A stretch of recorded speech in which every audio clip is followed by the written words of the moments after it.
जनूबी एशिया की दो बड़ी ताकतें पाकिस्तान और भारत एक बार फिर जंग की लपेट में आ गईं। ये जंग महज सरहदी तनाज़ा नहीं थी बल्कि एक तवील कशमकश का हिस्सा थी जो इन दोनों ममालिक के दरमियान बरसों से चली आ रही थी। आज हम इस जंग का गैर जानिबदाराना जायजा लेंगे और जानेंगे ये जंग कैसे शुरू हुई, कैसे लड़ी गई, दोनों ममालिक की फौजी हिकमत अमलियाँ क्या थी, पाकिस्तान और हिंदुस्तान को क्या क्या नुकसानात उठाने पड़े और इस जंग का नतीजा क्या हुआ।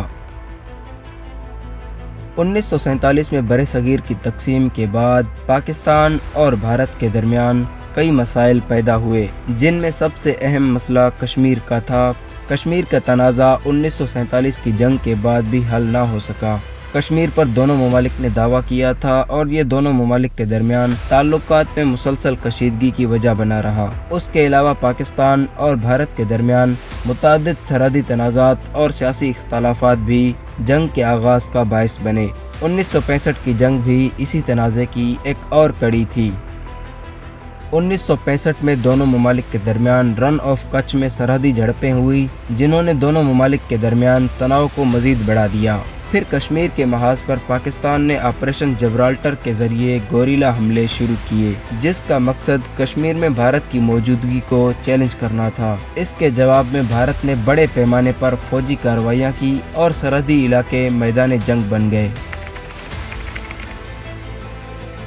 पाकिस्तान ने जंग से पहले ऑपरेशन जबराल्टर के तहत कश्मीर में गोरिल्ला कार्रवाइयों का मंसूबा बनाया। उसका मकसद ये था कि भारतीय मकबूजा कश्मीर में अवामी बगावत को हवा दी जाए और भारत के खिलाफ मकामी मज़ाहमत को मजबूत किया जाए। इस हिकमत अमली के ज़रिए पाकिस्तान ने कोशिश की कि भारत की फौजी ताकत को कश्मीर में फंसाकर वहां पर कंट्रोल हासिल कर लिया जाए। जब ऑपरेशन जबराल्टर अपने मतलूबा नताइज हासिल करने में नाकाम हुआ तो पाकिस्तान ने ऑपरेशन ग्रैंड सलाम का आगाज़ किया।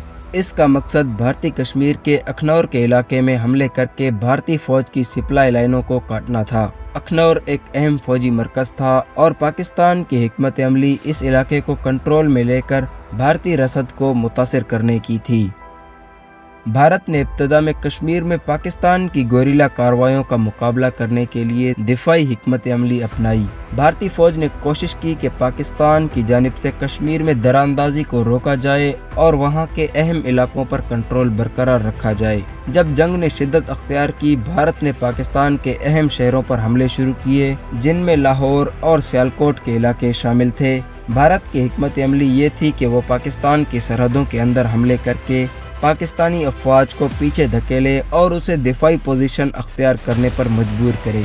भारत ने पाकिस्तानी ऑपरेशन ग्रैंड सलाम का जवाब देते हुए अखनौर के इलाके में अपनी पोजीशन को मुस्तहकम किया। भारतीय फौज ने यहां अपनी सप्लाई लाइनों का दिफा करते हुए पाकिस्तानी अफवाज को आगे बढ़ने से रोका। जंग के दौरान पाकिस्तान ने अपनी सरहदों का दिफा मजबूत किया, खास तौर पर चोंडा के महाज पर, जहां दोनों ममालिक के दरमियान टैंकों की बड़ी लड़ाई हुई।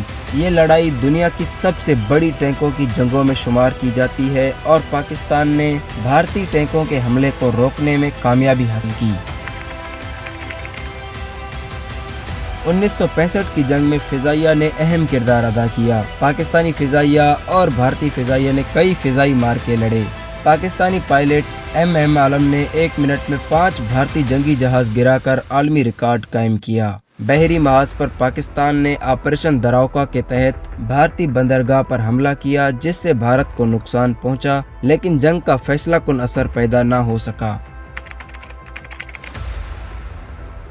जंग 17 दिन तक जारी रही और दोनों ममालिक को शदीद नुकसान उठाना पड़ा। आलमी बिरादरी की मुदाखलत, खसूसन अक़वाम मुत्तहिदा के दबाव के तहत दोनों ममालिक ने सितंबर 1965 को जंग बंदी का ऐलान किया। जंग बंदी के 23 दिन बाद ताशकंद मुआहिदा तय पाया, जिसमें दोनों ममालिक ने जंग से पहले की पोजीशंस पर वापस जाने का फैसला किया। इस जंग के बाद भी कश्मीर का मसला जूं का तू रहा और दोनों ममालिक के ताल्लुकात में कोई बड़ी बेहतरी न आ सकी। जंग का कोई वाज़ेह फातेह न था, क्योंकि दोनों ममालिक ने फतेह के दावे किए थे, लेकिन जानी और माली नुकसान दोनों जानिब बहुत ज्यादा था। इस जंग ने जनूबी एशिया की सियासत को मजीद कशीदा कर दिया और खित्ते में जंगी तैयारियों का सिलसिला जारी रहा।